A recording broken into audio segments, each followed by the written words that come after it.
Bienvenidos todos los que han podido estar a tiempo, así que vamos a seguir hoy con el capítulo 9 del Evangelio de Lucas y el tema que tenemos ahí, bueno, que son los primeros versículos del capítulo 9, de los primeros 36, es autoridad, revelación y el costo de seguir a Cristo.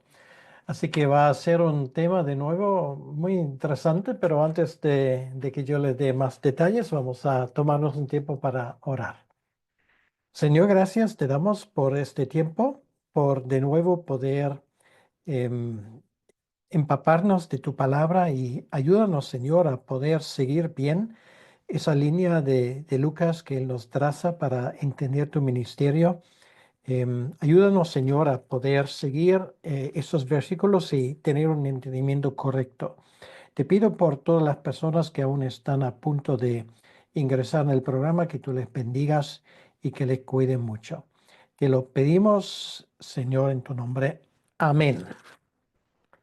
Bien, bueno, como pueden ver, estamos aún en Galilea. Y todavía queda la pregunta, ¿quién es ese hombre? ¿Vale? Creo que nos hemos dado cuenta que Lucas, con mucho cuidado, él sigue pasito por pasito describiendo lo que hace Jesucristo y nos hemos dado cuenta que la gente aún no le percibe como quien realmente es.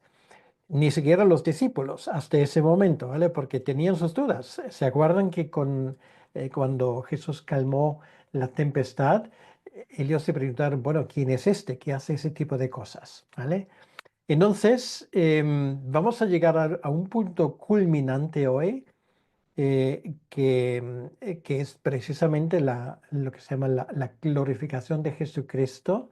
Es un momento especial que va a ser un punto, un inciso en su ministerio. Pero de todo esto hablaremos poco a poco.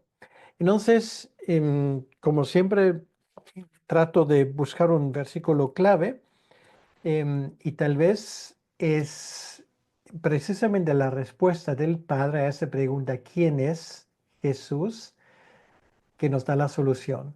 Este es mi Hijo amado, a él oíd, ¿vale? Porque esto es el punto de inflexión y a partir de ese momento nos vamos a dar cuenta de que él efectivamente ahora se está preparando ya para su misión final.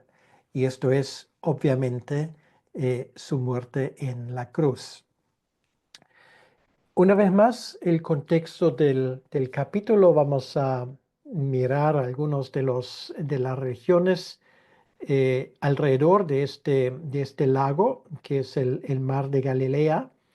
Y simplemente para que tengamos claro de algunas de las ubicaciones, para que nadie se confunda, aquí, como pueden ver aquí, el norte es a la izquierda, ¿vale? O sea, esto es un mapa que nos facilita un poco el orientarnos localmente, pero es como si pusieses el mapa de lado, ¿vale? O sea, el norte está aquí, el mar Mediterráneo estaría aquí, y ahí en esa zona estaría lo que sería hoy Jordania. Y ahí al sur, ahí en esa dirección vamos hacia el Mar Muerto.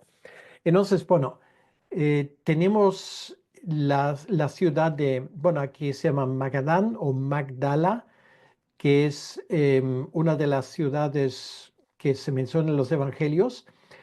Curiosamente, aquí hay una ciudad que es Tiberíades, que es la más famosa, que solamente se menciona una vez en el Evangelio de Juan, ¿vale? Lo que se menciona bastante es Cafarnaúm, aquí en esa zona, que fue algo como el cuartel general, la casa de Pedro, de eso ya hemos hablado. Y luego había algunas salidas, por ejemplo, aquí nos damos cuenta que esto fue la región de los Gerasenos, aquí Gadara, esa zona llamada Decápolis, esto es lo que hoy se llama los Altos del Golán, que bueno, lo estamos escuchando continuamente en la radio, la televisión.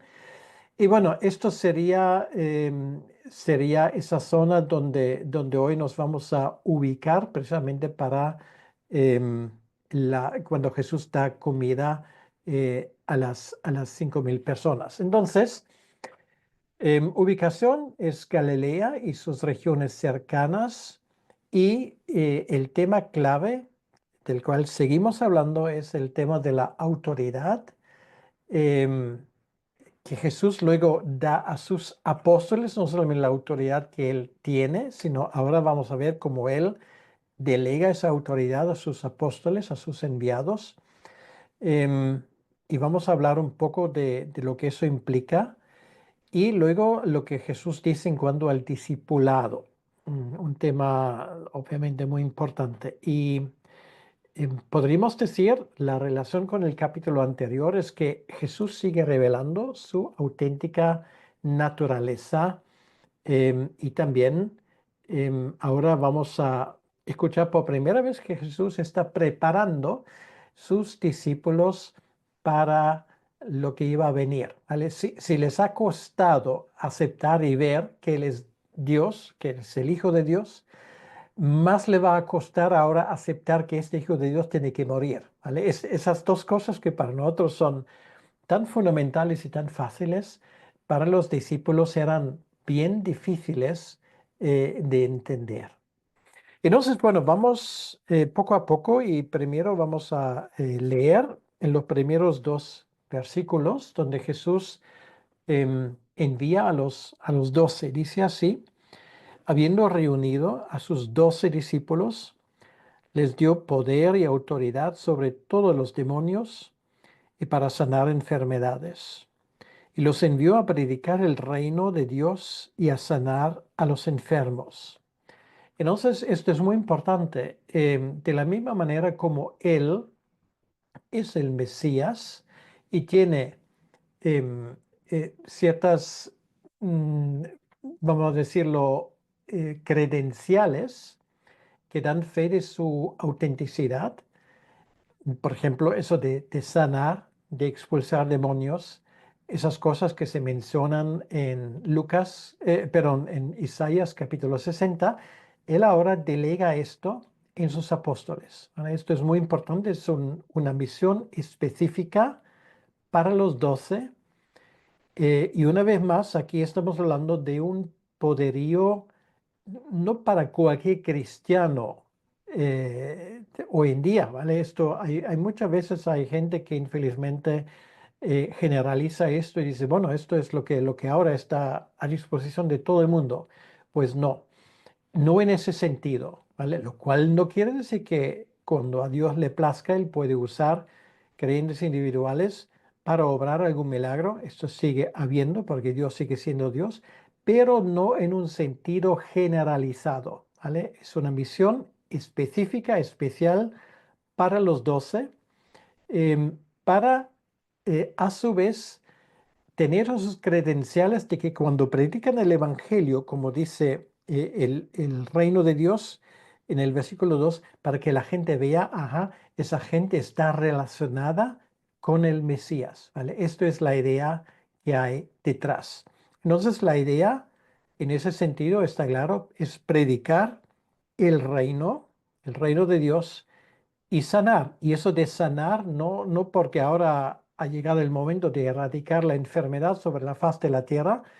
Una vez más, insisto, no es la intención, pero en el caso específico es el momento de hacer esto para que los galileos se den cuenta el Mesías ha llegado.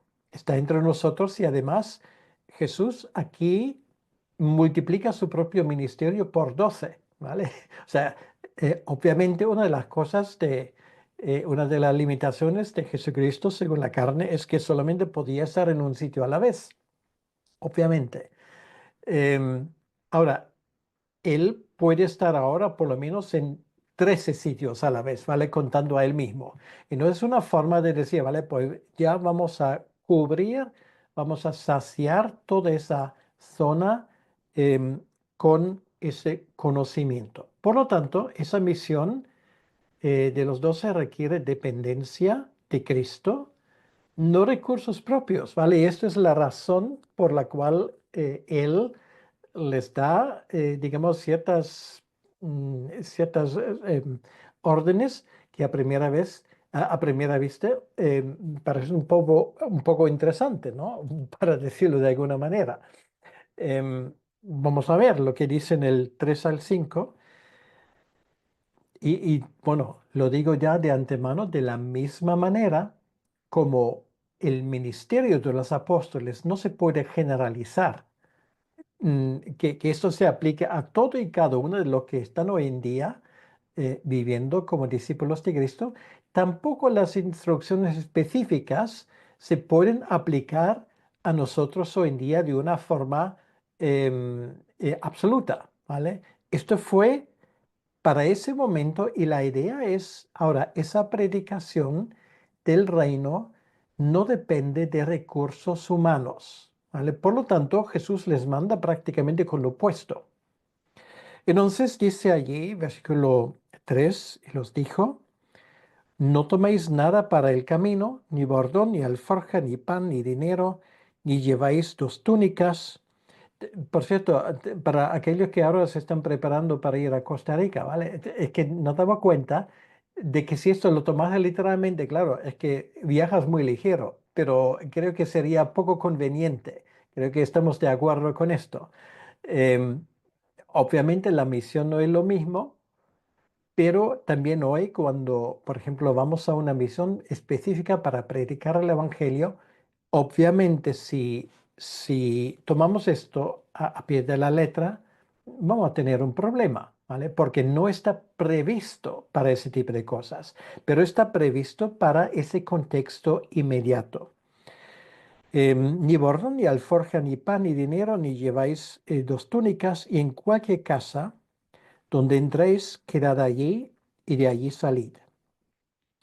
Y donde quiera que nos un momento, recibieran, salid de aquella ciudad y sacudid el polvo de vuestros pies en testimonio contra ellos. Entonces, en primer lugar, nos damos cuenta que aquí hay una provisión divina. Quiere decir que el Señor se va a ocupar de cada detalle, ¿vale? En este viaje. Entonces, esto les exime a los discípulos de, bueno, de no preocuparse por nada, ¿vale? En primer lugar. En segundo lugar, en cuanto a la hospitalidad, lo mismo, no hace falta allí pues buscar a dónde vamos a quedar, porque lo que Jesús implica es que la gente les van a dar la bienvenida, no todo el mundo, pero algunos lo harán. Entonces, quien abra su casa, ahí se van a quedar. Y en tercer lugar, luego eso también implica una advertencia y creo que ahí queda muy claro que esto no es extrapolable a cualquier misión de hoy en día, porque hay una advertencia de sacudir el polvo contra los que rechazan el mensaje. Entonces, obviamente, es un momento específico. Los credenciales del Mesías ahora se han delegado a sus apóstoles y esos apóstoles predican que el reino de Dios ha venido. Por lo tanto, no hay tiempo que perder. Los que no lo reciben en ese momento, pues obviamente van a tener que sufrir las consecuencias de su rechazo. Y esto es una consecuencia por dos vías. Una consecuencia que puede tener em, consecuencias eternas, valga la redundancia, pero también consecuencias inmediatas, porque nos damos cuenta de que el que rechazó el Evangelio y se quedó en el judaísmo, 40 años más tarde lo iba a pasar muy mal, ¿vale? Si aún estaba con vida. De eso ya hemos hablado bastantes veces. O sea, por doble vía hay una advertencia de que esto iba a traer consecuencias. Bien, entonces los discípulos cumplen con esa misión. Lucas lo está resumiendo al máximo. Por cierto, ahí en la izquierda pues tiene una imagen muy bonita de alguna parte del norte de Galilea. Es un paraje muy bonito allí. Dice, saliendo pasaban por todas las aldeas anunciando el evangelio y sanando por todas partes. Quiere decir que ahora no sabemos exactamente por cuánto tiempo esto se lleva a cabo, pero prácticamente todo lo que es Galilea, todo Galilea escucha em, esas buenas noticias de que ha llegado el reino de Dios. Y esas noticias llegan incluso a oídos del que tiene la autoridad política en aquella zona, que es Herodes el tetrarca. No hay que olvidarlo, pero no hay que confundirlo con Herodes, em, por ejemplo, el que sale en el libro de los Hechos, capítulo 12, es Herodes primero Antipas, ¿vale? Que no es el nieto de Herodes el Grande, pues este Herodes es el hijo, ¿vale? O uno de los hijos de Herodes el Grande.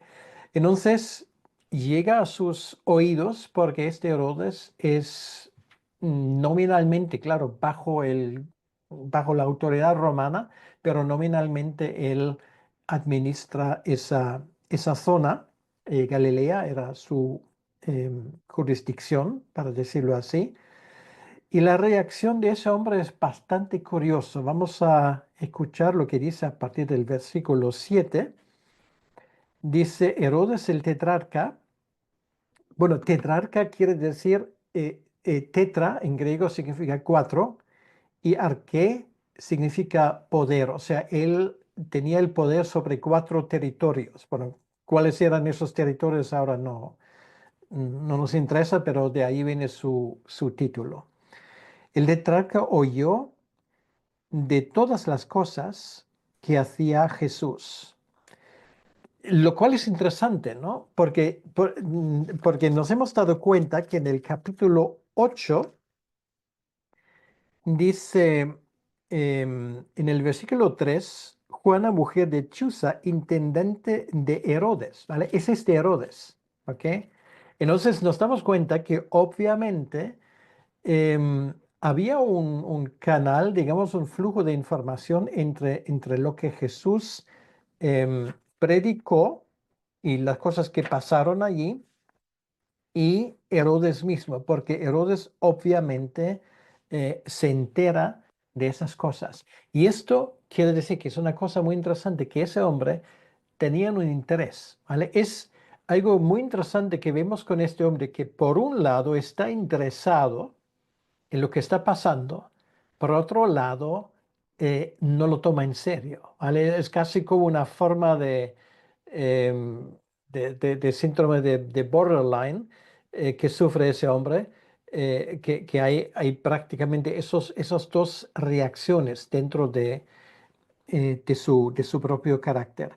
Aquí dice en el versículo 7 que él estaba perplejo porque decían algunos, Juan ha resucitado de los muertos. Bueno, ese Juan que fue decapitado por este Herodes, bueno, conocemos la historia, la hemos conocido en otro sitio. Bueno, la historia de Salomé, la historia de la esposa de Herodes, como luego la muchacha pues pide la cabeza y al final pues él lo lamenta, pero tontamente había dado su palabra y por lo tanto le hace decapitar. Y obviamente nos damos cuenta de que esto no le sienta bien, ¿vale? Nos damos cuenta que obviamente sufre de mala conciencia y sabe perfectamente que no ha actuado bien. Entonces, la reacción aquí la vemos porque le deja perplejo. Normalmente si un político pues ve esas cosas, la reacción es cualquiera menos de ser perplejo, ¿vale? Porque eso no entra en sus cálculos, pero él sí. O sea, hay una fibra en la vida de Herodes que obviamente es sensible a ese tipo de cosas. Porque decían algunos, Juan ha resucitado de los muertos. Claro, no fue así, pero estos fueron rumores. Otros, Elías ha aparecido. Bueno, ya hemos hablado de la similitud en el ministerio entre Elías y Juan el Bautista. Y otros, algún profeta de los antiguos ha resucitado. Y esto es muy interesante, ¿vale? Porque son las tres posibilidades. Y de nuevo estamos ante la pregunta, ¿y Herodes ¿Tú qué crees? ¿Quién es este hombre? Bueno, en este caso, Juan, ¿vale? No estamos hablando de Jesús. Em, y dijo Herodes a Juan, yo le hice decapitar. ¿Quién pues es este de quien oigo tales cosas? Y procuraba verle, ¿vale? O sea, otra vez nos damos cuenta que desde el Palacio Real hay mm, un intento de conseguir una entrevista con Jesucristo. Imagínate, ¿vale? O sea, obviamente había algo en el interior de Herodes que no le deja descansar, porque si tú dices que estos son bobadas, pues simplemente no te importa, ¿vale? Porque tienes otras cosas más importantes que hacer. En el caso de Herodes, nos damos cuenta que él procuraba verle. Y dice en el versículo 10, vueltos los apóstoles, bueno, vamos, perdón, con el siguiente. Em, bueno, aquí esto lo he puesto antes porque eso es lo que viene ahora. Esto es uno de esos peces que sacas del mar de Galilea. Yo lo he comido, son magníficos. Y hasta el día de hoy, pues lo puedes comer y esto es el pan que te lo sirven tal cual, ¿vale? Así que como pequeño recuerdo de lo que viene a continuación.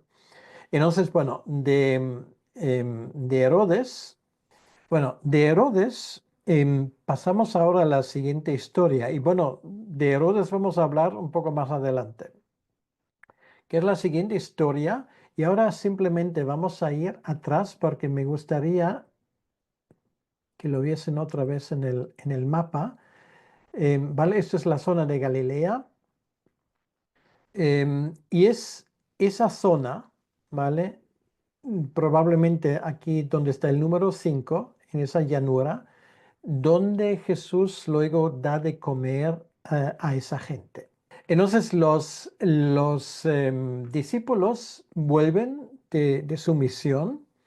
Y voy a leer todos los versículos hasta el, bueno, tal vez vamos a ir poco a poco. Dice el versículo 10, vueltos los apóstoles le contaron todo lo que habían hecho. Y tomándolo se retiró aparte a un lugar desierto de la ciudad llamada Bethsaida. ¿Vale? La hemos visto en el mapa antes. Esto es un poco como decir, vale, pues ahora se han merecido unas vacaciones. Bueno, tampoco eran 2 semanas, pero por lo menos un poco de descanso. Les lleva a un lugar, dice aquí, desierto. Bueno, eso no hay que confundirlo con desierto en el sentido de que allí no había nada. Desierto ahora quiere decir ahora simplemente que allí no había gente, ¿vale? No había grandes ciudades. Bueno, estaba Bethsaida, pero no era un lugar, digamos, en ese sentido con mucho movimiento. Simplemente para descansar un poco. Pero claro, imagínate, ponte en la situación, tú acabas de volver a ese ministerio, por un lado estás lleno de entusiasmo, ¿vale? Porque has vivido grandes cosas, pero por otro lado te das cuenta que necesitas un descanso. Creo que todo esto lo hemos vivido en algún momento en el ministerio. A veces, pues sí, ocurren muchas cosas, nos anima, pero luego por otro lado nos damos cuenta que realmente estamos cansados y queremos, bueno, quieres hacer de todo menos ver gente, ¿vale? O sea, si estás todo el día con gente, llega un momento, bueno, para algunos más, para otros menos, que deseas estar simplemente a solas, bueno, con los de tu familia. En ese caso, los dos eran familia, ¿vale? Pero no te da la gana de ver a mucha gente. Entonces, mira lo que ocurre. Se van allí a ese lugar que supuestamente no hay nadie y sin embargo la gente se entera. Dice versículo 11, cuando la gente lo supo, le siguió y él les echó la bronca.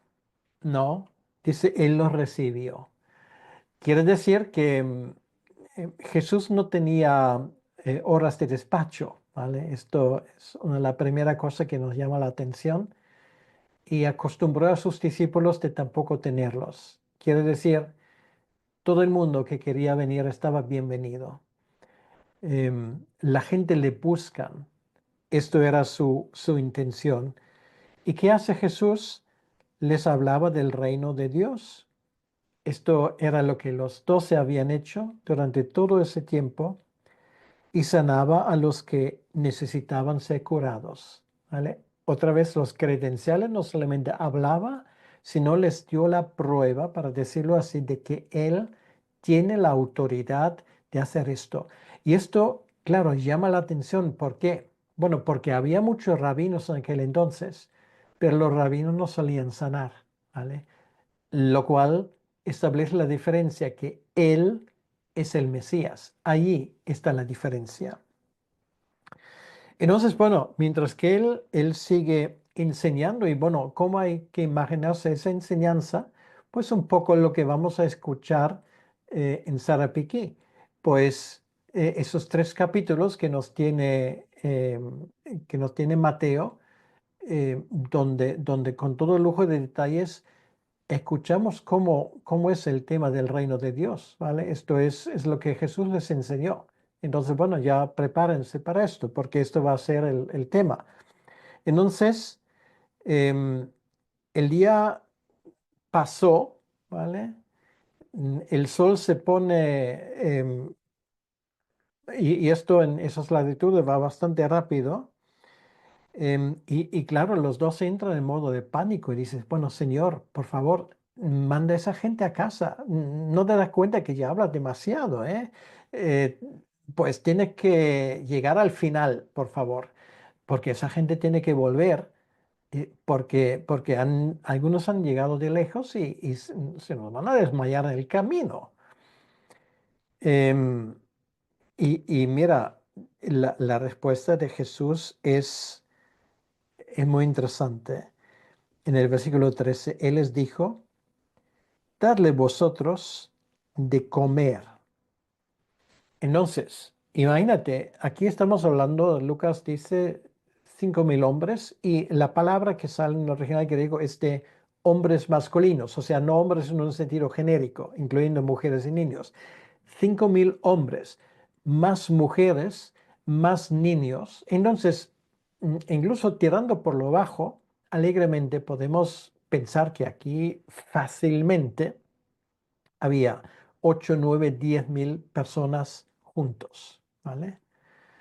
Entonces, calcula de momento si tú quieres dar con los recursos que hoy tenemos un picnic, o sea, algo, la expresión mínima de una comida a alguien.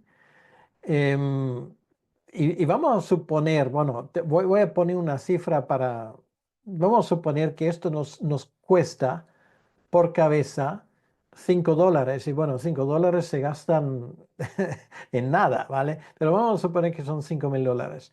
Si tienes 10.000 personas, haz los cálculos, ¿vale? 10.000 por 5 son $50.000, ¿vale? Para que tú te hagas una idea. Y Jesús dice, bueno, dale de comer. Pedro dice, vale, fácil, saca su tarjeta de crédito, va al supermercado más cercano, pues llena todo en su furgoneta y lo lleva allí. Pues no tenían esos recursos. Entonces, dicen ellos, no tenemos más que 5 panes y 2 pescados. Y ahí, bueno, para que lo veas, de eso estamos hablando. O sea, 5 de esos panes y 2 pescados. Esto se lo come uno si hace falta, ¿vale? Pero bueno, si lo divides un poco, tal vez para una familia, pero esto es lo que había. Entonces, es el desafío. No tenemos más que 5 panes y 2 pescados, a no ser que vayamos nosotros a comprar alimentos para toda esa multitud. Bueno, esto sería ya una empresa de logística, incluso teniendo el dinero, ¿vale? Prácticamente imposible de cumplir. Bien, entonces, ¿qué va a pasar? Bueno, nosotros ya lo sabemos. Jesús va a ser el catering él mismo. Entonces dice, eran como 5.000 hombres. Entonces dijo a sus discípulos hacerles sentar en grupos de 50 en 50. Así lo hicieron, haciéndolos sentar a todos. Y tomando los 5 panes y los 2 pescados, levantando los ojos al cielo, los bendijo y los partió y dio a sus discípulos para que los pusiesen delante de la gente. Bueno, Lucas no entra en esos detalles, los demás evangelistas dicen, bueno, estos 2 pescados y los 5 panes realmente pertenecían a un muchacho, ¿vale? Que lo había traído él. Posiblemente él vino con su mamá o su papá o la familia, pero lo tenía él, era su comida, ¿vale? Y los discípulos dicen, bueno, Señor, esto es todo lo que hay, ¿vale? Los demás no eran tan previsores como este muchacho. Em, Esto los demás evangelios nos lo cuentan. Lucas no entra en esos detalles. Él es muy escueto en esto, pero sí, em, Jesús, lo que él hace, muestras levantando los ojos al cielo, o sea, Él bendice la comida, que nos ha dado un precedente, ¿vale? Es una de las cosas más bonitas cuando veas una familia, una persona en solitario, dándole al Señor las gracias por la comida, porque es algo muy típico de los cristianos, ¿vale? Hasta el día de hoy. Luego Él lo reparte, dio a sus discípulos, dice aquí, para que los pusiesen delante de la gente y reparten y reparten y reparten y esto se reproduce, ¿vale? O sea, tú te puedes dar cuenta lo que esto significaba para los discípulos haciendo esto. O sea, tú repartes y dices, bueno, ahora cuando llegue el siguiente esto se habrá acabado. Ah, no, todavía queda pan y queda pescado. Y se lo das y dices, bueno, ya terminamos. Y en la cesta que tú tienes, pues esto se ha em, rellenado de nuevo. O sea, realmente es un milagro. Y ahora es una cosa muy interesante. em, Nosotros nos hemos acostumbrado de hablar de multiplicación. Bueno, multiplicación en este sentido, ¿qué es? Claro, si tú haces una multiplicación matemática, eh, bueno, esto es fácil porque no te cuesta nada, ¿vale? 5 por 5 son 25, como si fueran 25.000, ¿vale? Pero aquí estamos hablando de comida, o sea, de una cosa material, lo cual quiere decir, si tú multiplicas, ¿qué estás haciendo? Estás creando, ¿vale? Estás creando. ¿Y quién es el único que puede crear? El único que puede crear es Dios. Entonces, por varias circunstancias nos damos cuenta, bueno, esto es un auténtico milagro en primer lugar. En segundo lugar, dice que el lugar fue desierto, que había mucha gente, que no había condiciones para mantenernos. ¿Esto te suena a algo? ¿Te suena a Éxodo? ¿Vale? Mantener un pueblo de, vamos a decir, 2 millones durante 40 años, un auténtico milagro. Ahora, ¿cuál es el mensaje? El mensaje es que Yahvé está entre ustedes. Entonces, otra vez la cuestión, ¿quién es ese hombre? Y ahora, al ver todo esto, ya tiene que haber caído el último en la idea. Bueno, esto solamente Dios puede hacer, ¿vale? Hemos visto algún milagro en cuanto a sanidad, expulsión de demonios, algún que otro judío hace lo mismo. Bueno, no en ese estilo, pero claro, haciendo algo así, multiplicando comida. Esto no se ha visto desde los tiempos de la viuda en los tiempos de Elías, ¿vale? Esto era algo absolutamente único. Bueno, dice el versículo 17 finalmente, comieron todos y se saciaron. O sea, no era simplemente un tentapié que luego te quedas casi con más hambre que al inicio, o una tapa o algo así, no. Esto dice explícitamente Lucas, se saciaron y recogieron lo que les sobró, 12 cestas de pedazos. Quiere decir que, en primer lugar, lo que nos damos cuenta es que no había nadie que salió con hambre de ahí. En segundo lugar, sobró. Y Jesús dice, bueno, esto no vamos a tirarlo, sino esto lo vamos a guardar, que cada uno se lleve un trozo a casa y ya tiene comida para mañana, ¿vale? Pues mira, o para el camino, o lo que sea. Entonces, ¿cuántas cestas? 12. Bueno, ya hemos visto em, la niña de 12 años, hemos visto la mujer que durante 12 años tenía la hemorragia. Aquí lo que vemos son 12 cestas de pedazos, o sea, el número 12 es el número clave aquí, el número 12 que simboliza la misión apostólica. Quiere decir, em, por todos los lados nos sale este número. Quiere decir que esto nos recuerda de que el que está aquí presente es Dios el Hijo, cumpliendo todas las promesas de los profetas. Entonces, tiene ahora cierta lógica que ahora viene el examen, ¿vale? Ahora finalmente vamos a responder a la pregunta, ¿quién es Jesucristo? Finalmente, ¿vale? Porque esto es la pregunta del millón, literalmente, porque si te toca dar la respuesta adecuada, por lo menos espiritualmente eres millonario, te ha tocado la lotería, ¿vale? Em, Volvemos a la pregunta de Herodes, ¿vale? Por eso Lucas lo pone antes. Aconteció que mientras Jesús oraba, aparte, estaban con él los discípulos. O sea, es tarde en aquel día, la multitud ya se ha ido, el último se ha ido, se ha llevado su bocadillo. Jesús se aparta para orar. Por cierto, ¿te has dado cuenta que Jesús nunca enseña con los discípulos? Él siempre ora aparte, pero él nunca ora con los discípulos, siempre ora aparte.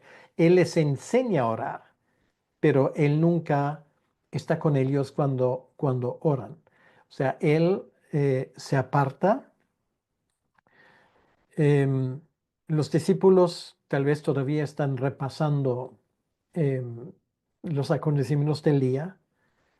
Jesús se vuelve hacia ellos y les preguntó diciendo, ¿quién dice la gente que soy yo?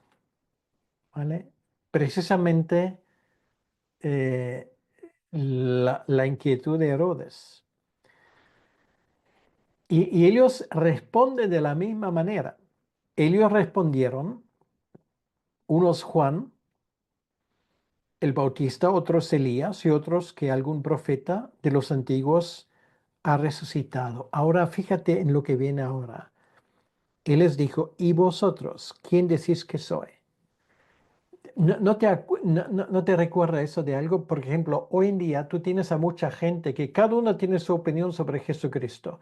Lo más común era, bueno, era un gran maestro. Bueno, ya todo el mundo habla de Cristo, era un gran maestro, era un gran maestro, un gran filósofo, un gran hombre.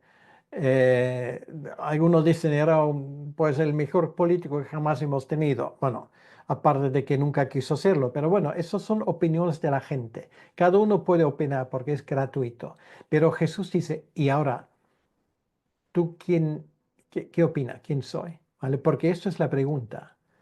Esto es la pregunta ante la cual cada uno tiene que encontrar una respuesta. ¿Quién decís que soy? Ahora, claro, los discípulos tenían un portavoz y esto era Pedro, ¿vale? El que tenía la palabra más fácil. Entonces, Pedro responde por ellos, obviamente, y dijo, y ahora finalmente en el capítulo 9, casi en medio del Evangelio, se responde a la pregunta quién es. Y él dice, el Cristo, quiere decir, el Mesías de Dios. Bingo, ¿vale? Esto era la pregunta que tenía que salir.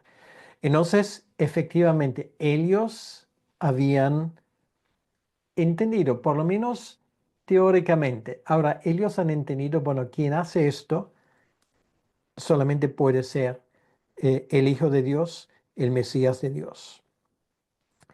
Ahora, lo que sigue a continuación le ha sorprendido a más que uno, porque em, todavía es un secreto mesiánico, ¿vale? ¿Por qué? Bueno, porque todavía el momento no ha llegado para hacer esto público. De momento, Jesucristo quiere que los discípulos tomen conciencia. El momento para proclamarlo vendrá, pero aún no ha llegado. Entonces dice el versículo 21, Él les mandó que a nadie dijesen esto, encargándoselo rigurosamente. Quiere decir que no solamente dice, bueno, de esto ni una palabra aún, pero es casi como decir, bueno, me lo tenéis que prometer, ¿vale? O sea, Jesucristo en ese sentido, él quiere, antes de que ellos proclamen esto, quiere que ellos aprendan la siguiente lección. La siguiente lección es que este Mesías, que ellos finalmente han llegado al punto de reconocerle como tal, no es el Mesías que muchos esperaban, porque todavía hay que definir Mesías qué es y qué hace. Y estaba esa felicidad en la mente de mucha gente de pensar que el Mesías finalmente nos va a liberar del yugo de los romanos, ¿vale? Porque los romanos nos ocupan, nos hacen la vida imposible, etcétera, etcétera. Y llegará el Mesías y el Mesías finalmente nos va a devolver la independencia y se va a sentar en el trono en Jerusalén y va a echar a los romanos a patadas. Y ahora viene la siguiente lección. Y esto, una vez más, para nosotros, claro, no nos suena, bueno, como si lo hubiéramos hecho mil veces y seguramente lo hemos escuchado mil veces. Pero esto era nuevo para los discípulos. Ahora tienen que aprender una cosa. La misión del Mesías sí será triunfante finalmente, pero antes de triunfar va a perder su vida. Y esto no entró en la teología de casi nadie. O sea, los judíos tenían tantos problemas con ese Mesías de Isaías 53 que algunos pensaban que tiene que haber dos Mesías, o sea, uno triunfante y otro sufriente. Pero para un judío era casi imposible imaginarse que esto sería la misma persona. Por lo tanto, Jesús les dice en el versículo 22, es necesario que el Hijo del Hombre padezca muchas cosas y sea desechado por los ancianos. La palabra desechado literalmente significa tirado a la basura, ¿vale? O sea, como tú tiras un trapo sucio, una cosa que ya no sirve. Desechado por los ancianos y por los principales sacerdotes y por los escribas. O sea, tres grupos. Los ancianos son los miembros del Sanedrino. Los principales sacerdotes, los sumos sacerdotes, obviamente, y los escribas. Son los tres grupos que con más vehemencia buscaban la muerte de Cristo. Y luego él dice claramente, no solamente es cuestión de sufrir, es cuestión de morir.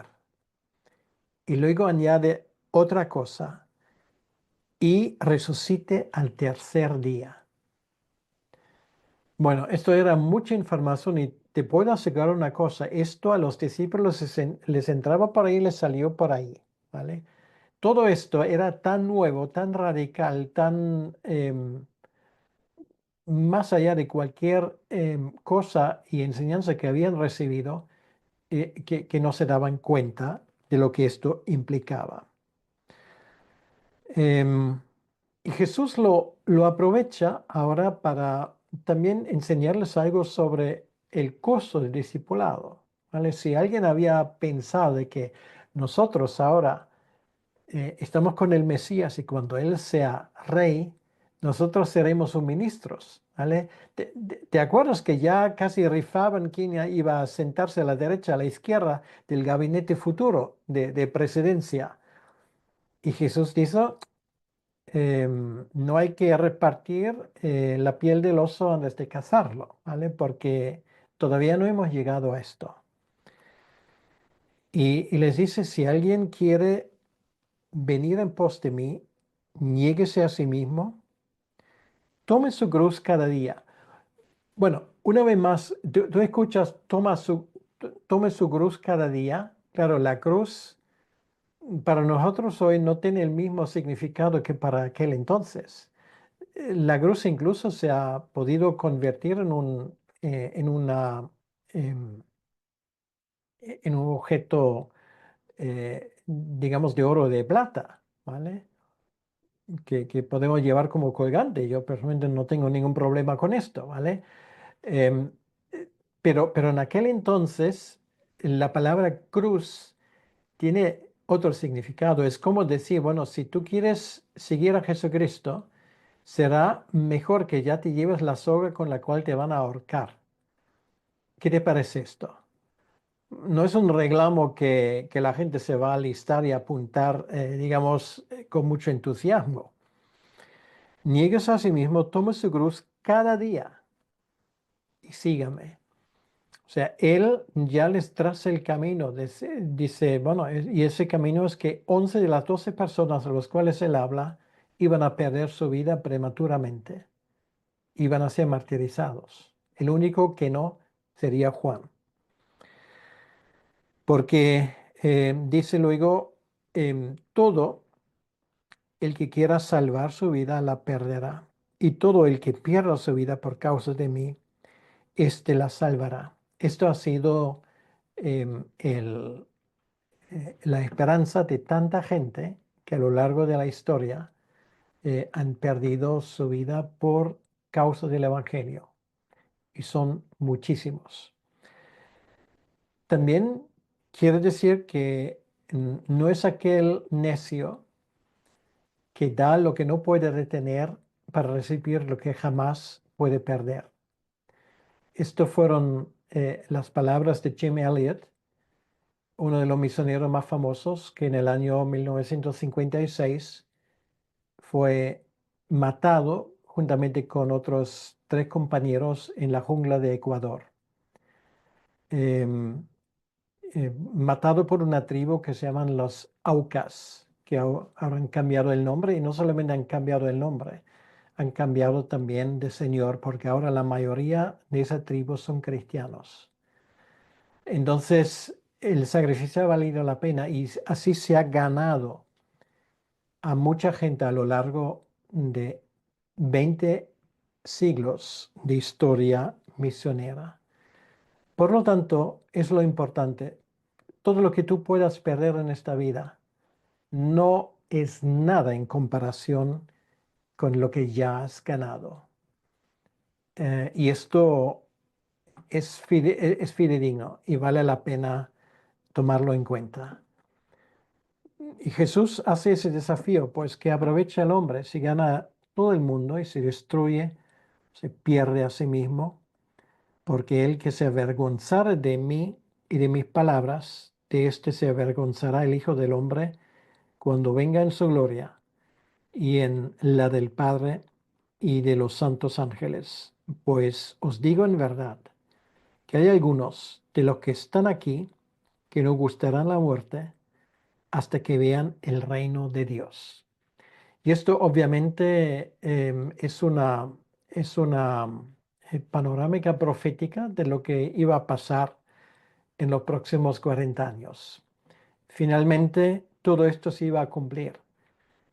Algunos no verían la muerte de esos discípulos hasta que ya se tenía una clara idea de cómo sería el reino de Dios. El Evangelio se iba a predicar en toda la cuenca mediterránea y cuando finalmente mueren los apóstoles Pedro y muere el apóstol Pablo, la fe cristiana se ha establecido. Y esto es el momento de Nerón, es el momento de la inminente destrucción de Jerusalén y el reino de Dios se ha establecido para jamás ceder ni un centímetro. Y esto es la idea. Pero no solamente esto, sino ahora, y esto para terminar esa sección, vamos a llegar, no es solamente sufrimiento, sufrimiento por un lado, pero también es gloria.